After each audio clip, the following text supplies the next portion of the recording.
Assalamualaikum. Rasuah datang dalam bentuk kita mempunyai takhta atau kuasa kerana kita mahukan harta atau wang. Rasuah juga kerana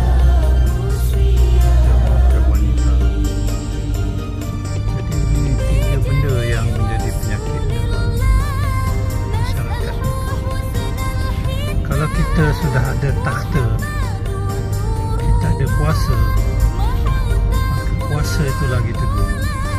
Tak kiralah kita dari bawah hingga ke atas, sama saja ya. Dan kita menjadi seperti Little Napoleon. Kita tak kisah pun apa akan berlaku, kerana bukan kita yang mendapat impak. Kita tidak kisah walaupun orang melaporkan perkara-perkara yang sebenarnya.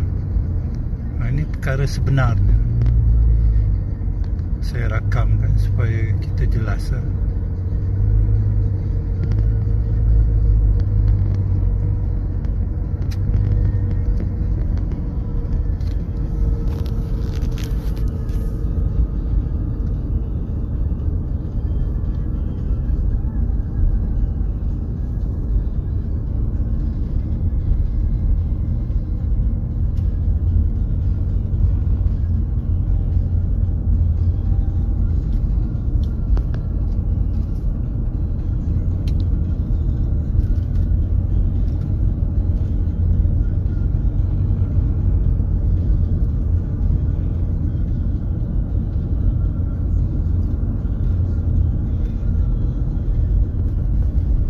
Ini adalah kawasan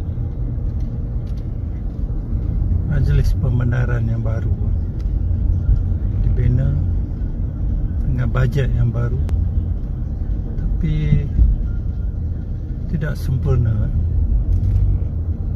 Tidak sempurna dan tidak berfungsi sebagaimana kita harapkan.